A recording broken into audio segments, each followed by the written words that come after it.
वो मेरी हर दुआ में थी, लेकिन उसकी दुआ में कोई और था।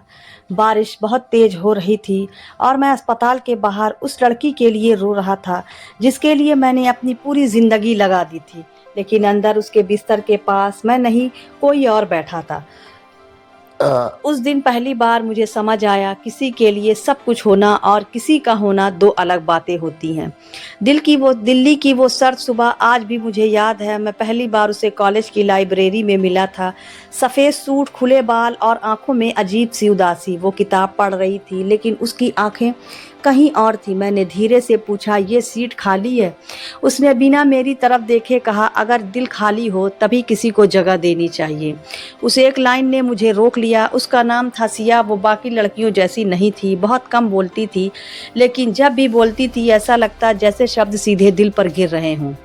धीरे धीरे हमारी बातें शुरू हुई। कॉलेज की कैंटीन, लाइब्रेरी, बस स्टॉप, हर जगह अब हम साथ दिखने लगे। लेकिन एक चीज़ हमेशा अजीब थी, मैं उसके बहुत करीब था। अपना दर्द, अपने डर, अपनी रातों की बेचैनी, लेकिन कभी ये नहीं कहती थी कि वो मुझसे प्यार करती है। और मैं हर दिन उससे थोड़ा और प्यार करने लगा था। एक रात उसका फ़ोन आया। वो बहुत रो रही थी, आरव, पापा की तबीयत बहुत ख़राब है। मैं बिना कुछ सोचे उसके घर पहुंच गया। उस रात पहली बार मैंने उसे टूटता हुआ देखा। वो मेरे सीने से लग कर रो रही थी और मैं बस उसके बाल सहला रहा था। उसने रोते हुए कहा, अगर तुम नहीं होते ना तो मैं जी नहीं पाती। उस पल मुझे लगा बस यही प्यार है, लेकिन शायद मैं गलत था। अगले कुछ महीनों में मैं उसकी ज़िंदगी का हिस्सा बन गया। उसके पापा की दवाइयाँ, उसकी फ़ीस, उसकी छोटी छोटी परेशानियाँ, हर चीज़ में मैं था। मैंने अपनी नौकरी छोड़ दी, फ्रीलांस काम काम किया, रात रात जग कर पैसे कमाए, सिर्फ इसलिए क्योंकि उसे किसी चीज़ की कमी ना हो। मेरे दोस्त कहते तू खुद को ख़त्म कर देगा, लेकिन मुझे फ़र्क नहीं पड़ता था, क्योंकि मुझे लगता था एक दिन वो समझेगी कि मैं उससे कितना प्यार करता हूँ। फिर एक दिन कॉलेज का आखिरी साल ख़त्म हुआ। उसने मुझे अपने पसंदीदा कैफ़े बुलाया। मैं बहुत खुश था, दिल में हज़ार सपने थे। मुझे लगा शायद आज वो कहेगी, आरव, मैं भी तुमसे प्यार करती हूँ। लेकिन उसने जो कहा, उसने मेरी पूरी दुनिया तोड़ दी। उसने मुस्कुरा कर कहा, आरव, मुझे तुमसे एक बात बतानी है। मैं चुप रहा। उसने धीरे से कहा, मैं किसी से प्यार करती हूँ। उस पल ऐसा लगा जैसे किसी ने मेरी सांस रोक दी हो। फिर भी मैंने खुद को संभालते हुए पूछा, कौन? उसकी आंखों में चमक आ गई। कबीर। मैं अंदर से टूट चुका था, लेकिन चेहरे पर मुस्कान रखी। अच्छा लड़का है। वो हंस पड़ी। बहुत अच्छा। उस दिन पहली बार समझ आया कि किसी लड़की के सबसे करीब होना उसके दिल के सबसे करीब होना नहीं होता। उसके बाद भी मैं उसके साथ रहा, क्योंकि प्यार छोड़ना आसान नहीं होता। वो कबीर के बारे में घंटों बातें करती और मैं मुस्कुरा कर सुनता रहता। हर बार दिल टूटता था, लेकिन मैं दिखाता नहीं था। एक दिन मैंने उससे पूछा, अगर वो तुम्हें छोड़ दे तो? वो तुरंत बोली, वो कभी नहीं छोड़ेगा। काश उसे पता होता कि छोड़ने वाले लोग वादे सबसे ज़्यादा करते हैं। कुछ महीनों बाद रात के 2 बजे मेरा फ़ोन बजा। सिया रो रही थी बहुत बुरी तरह। आरव, कबीर चला गया। मेरे हाथ कांप गए। क्या मतलब? वो फूट फूट कर रोने लगी। उसकी शादी हो रही है किसी और से। उस रात मैं उसके घर गया। वो ज़मीन पर बैठी थी, आंखें सूजी हुई, हाथ कांप रहे थे।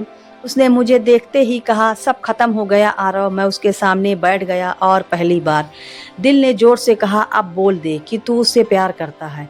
लेकिन मैं चुप रहा, क्योंकि उसके आंसू मेरे इजहार से ज़्यादा ज़रूरी थे। उस रात उसने मेरा हाथ पकड़कर कहा, तुम ना होते तो मैं मर जाती। और मैं अंदर ही अंदर मुस्कुराया, क्योंकि मैं जी ही उसके लिए रहा था। धीरे धीरे वो संभलने लगी, फिर से हंसने लगी, फिर से सपने देखने लगी। और मैं फिर वही गलती करने लगा। उम्मीद। एक शाम हम दोनों नदी किनारे बैठे थे, सूरज डूब रहा था। उसने अचानक पूछा, आरव, तुमने कभी किसी से प्यार किया है? मैं कुछ सेकंड चुप रहा, फिर मुस्कुरा कर कहा, बहुत। उसने उत्सुक होकर पूछा, फिर बताया क्यों नहीं? मैं उसकी आंखों में देखता रहा और दिल चीखता रहा, क्योंकि वो तुम हो। लेकिन होठों ने कहा, डर गया था। वो धीरे से मुस्कुराई। सच्चा प्यार डरता नहीं। उस पल मैं हंस पड़ा, क्योंकि अगर वो मेरे दिल में झांक पाती तो उसे पता चलता सच्चा प्यार सबसे ज़्यादा डरता है खोने से। लेकिन उसी रात मैंने वो देखा जिसने मेरी पूरी दुनिया बदल दी। सिया किसी से फ़ोन पर बात कर रही थी और उसकी आवाज़ में वही प्यार था जो कभी कबीर के लिए था।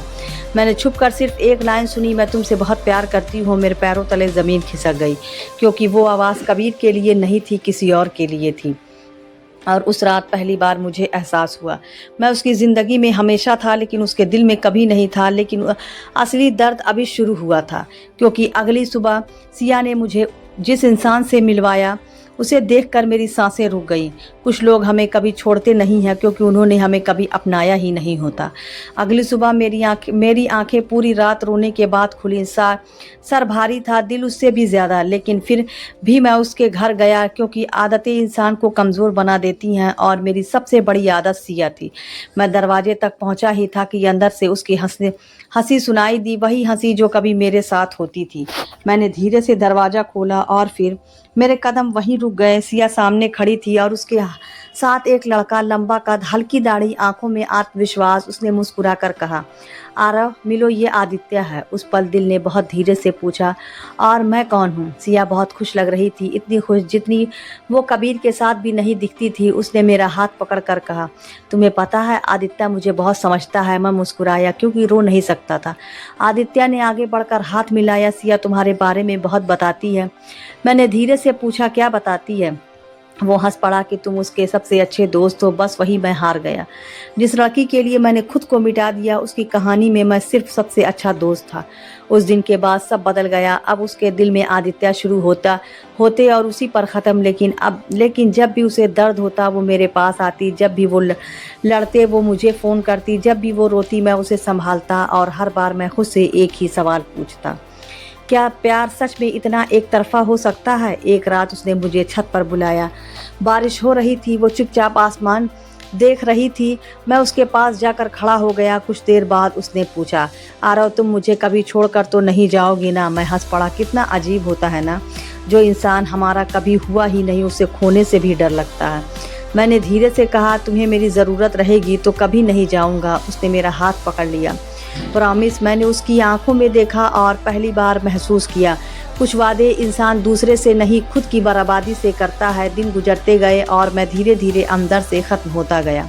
मैंने अपने सपने छोड़ दिए, अपने दोस्तों से दूरी बना ली। यहाँ तक कि माँ भी कहने लगी थी, बेटा तू पहले जैसा नहीं रहा। लेकिन मैं कैसे बताता, मैंने अपनी पूरी दुनिया एक ऐसे इंसान में लगा दी थी जिसकी दुनिया में मेरी जगह ही नहीं थी। फिर एक दिन सिया का जन्मदिन आया। मैंने उसके लिए महीनों मेहनत करके एक छोटा सा सरप्राइज़ तैयार किया। उसकी पसंद की लाइट्स, उसकी पुरानी तस्वीरें, उसके बचपन का पसंदीदा गाना और एक चिट्ठी जिसमें पहली बार मैंने अपने दिल की सारी बातें लिखी थी। मैं तुमसे प्यार करता हूँ। उस दिन मैंने तय कर लिया था, अब जो होगा सच होगा। शाम को वो आई, लेकिन अकेली नहीं, आदित्य भी उसके साथ था। मेरे चेहरे की मुस्कान वहीं रुक गई। सिया ने खुश होकर कहा, देखो ना आरव, आदित्य मुझे यहाँ लेकर आया। मैंने अंदर टूटते हुए भी कहा, अच्छा किया। पूरी शाम मैं बस उन्हें देखता रहा। दोनों साथ हंस रहे थे, एक दूसरे को देख रहे थे, और मैं उसी कमरे में सबसे ज़्यादा अकेला इंसान था। फिर केक कटने के बाद सिया ने अचानक सबके सामने कहा, आज मैं तुम सबको एक खुशखबरी देना चाहती हूँ। मेरा दिल तेज धड़कने लगा। उसने आदित्य का हाथ पकड़ा और मुस्कुरा कर बोली, हम शादी करने वाले हैं। उस पल ऐसा लगा जैसे पूरी दुनिया की आवाज़ बंद हो गई। मैं बस उसे देखता रह गया और वो खुश थी, बहुत खुश, शायद पहली बार सच में खुश। उस रात सबके जाने के बाद मैं अकेला बैठा था। टेबल पर कहीं चिट्ठी रखी थी जो अब कभी उसे नहीं मिलती थी। मैंने कांपते हाथों में वो चिट्ठी जलाई और उसे जलाते हुए देखता रहा।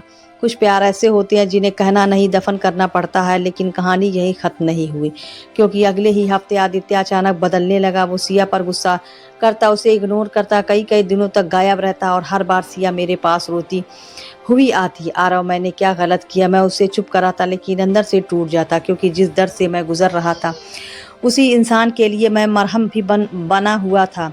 एक रात उसने मुझे फ़ोन किया। उसकी आवाज़ कांप रही थी, आरव प्लीज़ जल्दी आओ। मैं तुरंत पहुंचा। उसके हाथ पर चोट थी, आंखें लाल थी। मैं घबरा गया, ये किसने किया? वो चुप रहे, फिर धीरे से बोली, आदित्य ने। मेरे अंदर कुछ टूट गया। मैंने गुस्से में पूछा, फिर भी तुम उसके साथ क्यों हो? उसकी आंखों से आंसू गिरने लगे, क्योंकि मैं उससे प्यार करती हूँ।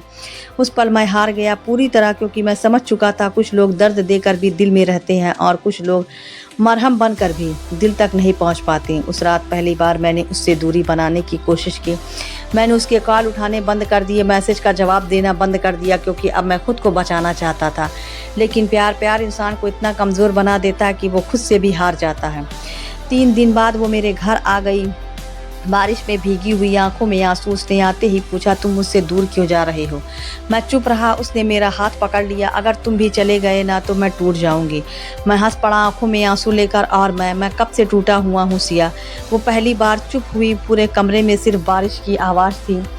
फिर उसने धीरे से पूछा, क्या तुम मुझसे प्यार करती हो? मेरी सांसें रुक गईं। सालों से छुपाया हुआ सच आज उसके सामने खड़ा था। मैंने कांपती आवाज में कहा, हाँ। उसकी आंखों से आंसू गिरने लगे और फिर उसने जो कहा उसने मेरी पूरी जिंदगी बदल दी। वो रोते हुए बोली, काश तो मुझे पहले मिलने। उस एक लाइन ने मुझे खत्म कर दिया, क्योंकि उसका मतलब साफ था। वो जानती थी मैं उससे प्यार करता हूँ, लेकिन फिर भी वो किसी और से प्यार करती थी। मैंने उससे पूछा, अगर मैं पहले मिलता तो क्या तुम मुझसे प्यार करती? वो चुप रही और कभी कभी खामोशी सबसे सबसे क्रूर जवाब देती है। उस रात वो चली गई, लेकिन जाते जाते वो एक बात कह गई, कल मेरी सगाई है, तुम जरूर आना।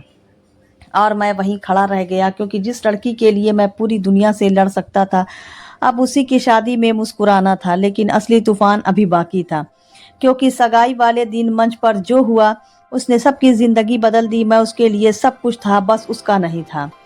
सगाई वाला दिन पूरा हाल रोशनी से चमक रहा था, लोग हंस रहे थे, संगीत बज रहा था और मैं एक कोने में खड़ा उस लड़की को किसी और का होते देख रहा था।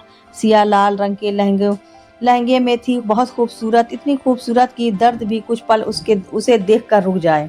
लेकिन मेरी आंखें सिर्फ उसकी मुस्कान देख रही थी, वही मुस्कान जिसके लिए मैंने खुद को मिटा दिया था।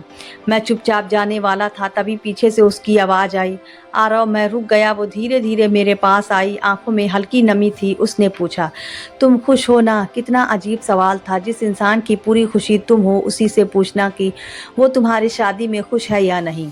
मैं मुस्कुराया। बहुत झूठ कभी कभी इंसान की आखिरी इज्जत बचा लेता है। तभी मंच पर सबने सिया और आदित्य को बुलाया। तालियां बजने लगी। मैंने नजरें झुका ली, लेकिन अगले ही पल पूरा हाल अचानक शांत हो गया, क्योंकि मंच पर सिया रो रही थी। सब घबरा गए। आदित्य गुस्से में कुछ बोल रहा था और फिर उसने सबके सामने सिया का हाथ झटक दिया। तुम जैसी लड़की पर भरोसा करना भी गलती थी। पूरा हाल सन्न रह गया। सिया रोते हुए बोली, आदित्य प्लीज मेरी बात सुनो। लेकिन वो चीख पड़ा, तुम आज भी किसी लड़के के साथ जुड़ी हुई हो। मेरे कदम रुक गए, क्योंकि वो लड़का मैं था। आदित्य ने गुस्से में मेरी तरफ देखा। तुम्हें लगता है मुझे कुछ पता नहीं? ये लड़की हर दर्द में तुम्हारे पास भागती है, हर खुशी तुमसे बांटती है और कहती है कि मुझे से प्यार करती है। सिया लगातार रो रही थी। पूरा हाल हमें देख रहा था। मैं कुछ बोलता उससे पहले आदित्य ने अपनी जेब से कुछ तस्वीरें निकाली, मेरे और सिया के साथ बिताए हुए पल, कॉफ़ी, बारिश, हंसी, वो सब जो मेरे लिए ज़िंदगी थे आज इल्ज़ाम बन चुके थे। आदित्य चीखा, अगर तुम्हारे दिल में इसके लिए कुछ नहीं है तो फिर इसकी आंखों में ये लड़का क्यों दिखता है? सिया चुप थी और उसकी वही खामोशी सब खत्म कर रही थी। कुछ सेकंड बाद आदित्य ने अंगूठी उतारी और सबके सामने फेंक दी। ये शादी नहीं होगी। सिया वहीं टूट कर बैठ गई। उसके पापा को अचानक सीने में दर्द हुआ। पूरा घर अफरा तफरी में बदल गया और मैं उसी लड़की को संभालता रहा जिसकी वजह से मैं खुद बिखर चुका था।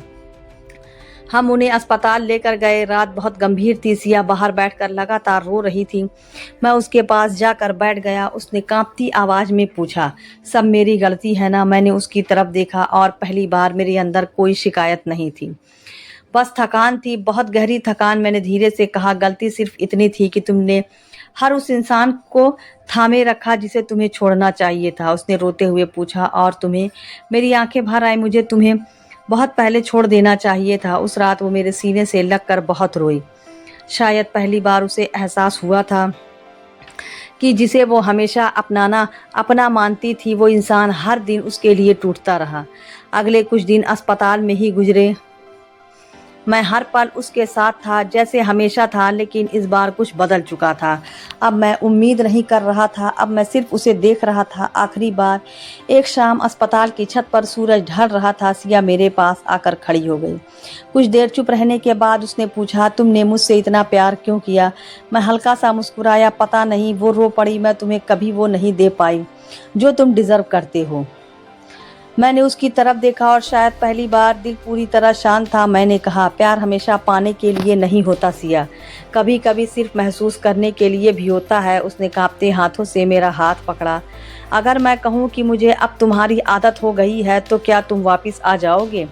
मैं कुछ सेकंड चुप रहा, फिर धीरे से अपना हाथ छुड़ा लिया। उसकी आंखें भर आई। मैंने बहुत धीरे से कहा, आदत और प्यार में फ़र्क होता है। उस पल वो पूरी तरह टूट गई, क्योंकि पहली बार मैं जा रहा था। मैंने शहर छोड़ दिया, नई जगह, नई नौकरी, नई ज़िंदगी। लेकिन कुछ लोग ज़िंदगी से जाते हैं, दिल से नहीं। साल गुजर गए, मैंने खुद को काम में डुबो दिया, लेकिन हर बारिश में, हर अधूरी रात में वो याद आ ही जाती। फिर एक दिन मुझे अचानक नंबर से कॉल आया। आवाज़ सुनते ही दिल रुक गया। सिया, वो बहुत धीरे बोल रही थी, कमज़ोर आवाज़। आरव, एक बार मिलोगे? मैं तुरंत दिल्ली लौट आया, लेकिन इस बार मैं उसे किसी कैफ़े या नदी किनारे नहीं, अस्पताल में मिला। वो बहुत कमज़ोर हो चुकी थी, चेहरा पीला, आँखों के नीचे गहरे निशान।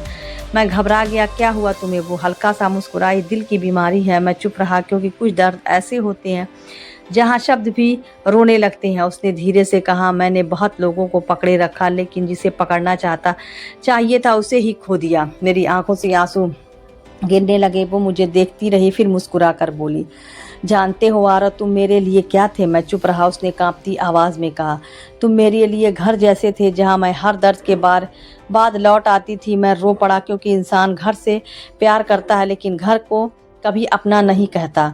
उसने मेरा हाथ पकड़ा, बहुत ठंडे हाथ। अगर अगला जन्म हुआ ना, तो इस बार थोड़ा जल्दी मिलना। मेरी सांसें टूटने लगी। मैंने उसका हाथ कसकर पकड़ लिया। इस बार तुम्हें जाने नहीं दूंगा। वो हल्का सा मुस्कुराई, आंखों में आंसू थे, और फिर बहुत धीरे से बोली, इस जन्म में भी तुमने कभी रोका नहीं। उस एक लाइन ने मुझे अंदर से खत्म कर दिया, क्योंकि सच ही था। मैंने उसे हमेशा चाहा, लेकिन कभी मांगा नहीं, हमेशा संभाला, लेकिन कभी रोका नहीं। शायद प्यार में मेरी सबसे बड़ी गलती यही थी। मैं उसके लिए सब कुछ बनना चाहा, सिवाय उसके अपने इंसान के। कुछ मिनट बाद उसकी पकड़ धीरे धीरे कमज़ोर होने लगी। मशीन की आवाज़ बदल गई और मैं चीख पड़ा, सिया। लेकिन इस बार वो सच में चली गई थी। आज कई साल बाद भी जब बारिश होती है, तो मैं उसी अस्पताल के बाहर जाकर खड़ा हो जाता हूँ, क्योंकि वही मैंने सीखा था, कुछ लोग हमारी ज़िंदगी में प्यार बनकर नहीं आते, सबक बनकर आते हैं। और सबसे खतरनाक प्यार वो होता है जहाँ आप किसी के लिए सब कुछ होते हो, बस उसके नहीं होते।